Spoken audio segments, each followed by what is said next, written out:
Certains jours dans la savane, la nature bascule sans prévenir. Ce qui semblait perdu ne l'est plus tout à fait. Voilà ce qui s'est passé ce matin-là au Botswana. Restez jusqu'au bout.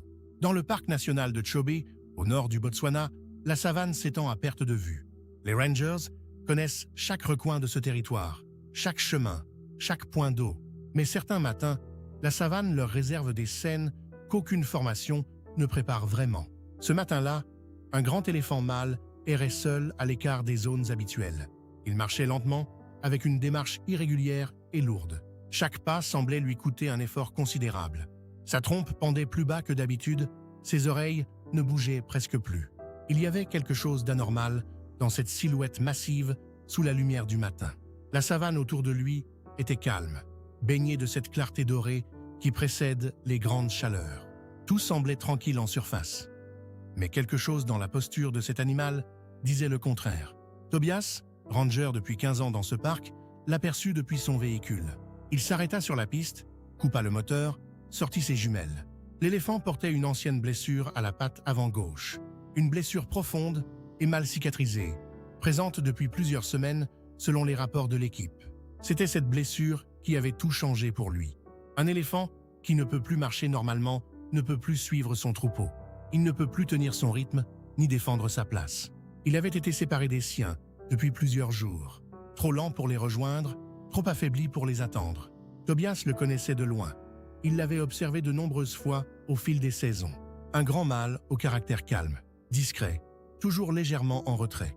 Ce jour-là, cet animal n'était plus qu'une ombre de lui-même. Tobias reposa ses jumelles et allait reprendre la route. Un mouvement dans les hautes herbes attira son attention. À une centaine de mètres, des silhouettes fauves se déplaçaient avec lenteur. Des lions. Tobias en compta 5 ou 6. Ils se faufilaient entre les herbes sèches, le corps bas et tendu, les yeux fixés sur l'éléphant. Ce n'était pas une coïncidence. Ils l'avaient repéré depuis un moment. Ils observaient, ils calculaient. Les lions ne s'attaquent pas aux éléphants adultes en bonne santé. Mais un éléphant seul, affaibli, qui boite, représente une toute autre réalité. Tobias resta immobile dans son véhicule, le souffle court, les yeux alternant entre l'éléphant et les lions, sans pouvoir se poser nulle part. L'éléphant s'était arrêté au milieu de la plaine. Sa trompe se leva légèrement, captant les odeurs portées par le vent. Les lions continuaient d'avancer, sans bruit, sans précipitation. 2 d'entre eux se positionnèrent sur la droite, 2 autres sur la gauche. Ils resserraient doucement l'espace autour de leur proie, sans jamais se précipiter. La tension était palpable, même à distance. Il y avait dans cette scène une mécanique silencieuse qui semblait avoir déjà décidé de son issue.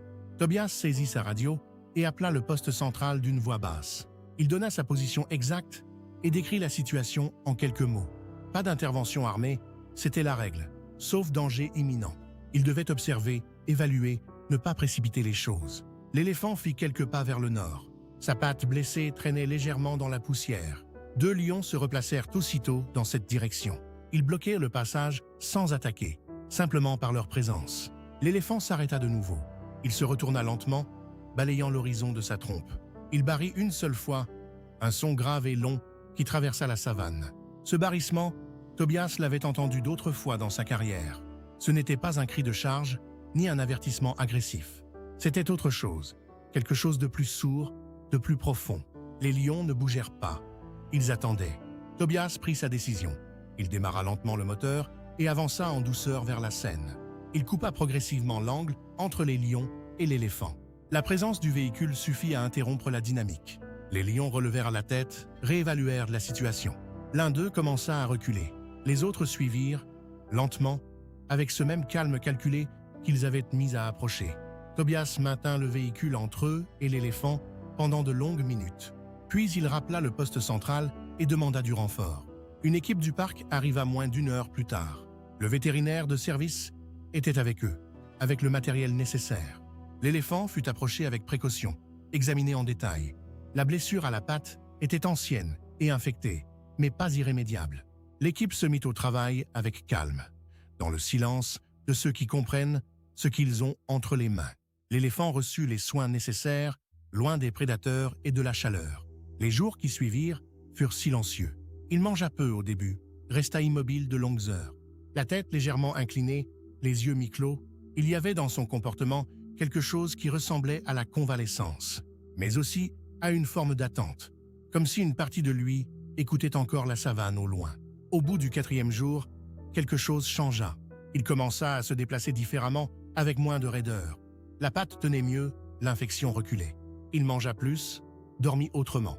Une légère tension revint dans ses oreilles, ce frémissement à peine visible qui signale une attention retrouvée au monde.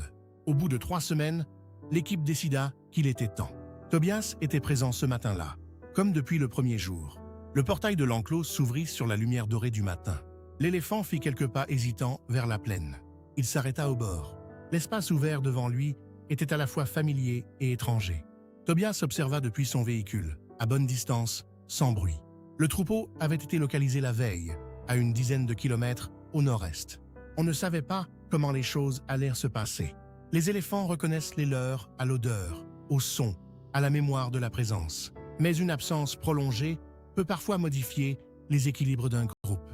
L'éléphant prit la direction du nord-est, lentement. Tobias le suivit à distance, assez loin pour ne pas interférer, assez près pour voir. Après 1 heure de marche, les premières silhouettes du troupeau apparurent à l'horizon. Grises et massives contre le vert pâle de la brousse, l'éléphant s'arrêta. Le troupeau s'arrêta aussi. Il y eut un long moment d'immobilité totale, les uns face aux autres, séparés par quelques dizaines de mètres et des semaines de silence. Un grand mâle en bordure du groupe fit 2 pas en avant, les oreilles écartées. L'éléphant blessé ne bougea pas, ne chargea pas, ne recula pas. Il attendit, la trompe basse, dans une immobilité silencieuse. Puis une femelle s'avança lentement depuis le centre du groupe, suivie de près par un jeune éléphant maladroit. Elle s'approcha, tendit sa trompe vers lui. Un contact bref, léger, presque imperceptible. Puis un silence absolu. Et le troupeau entier se mit en mouvement. Il l'entourait sans bruit, sans agitation, l'intégrant dans sa masse vivante et lente. Tobias resta longtemps les yeux dans ses jumelles, sans bouger, sans parler.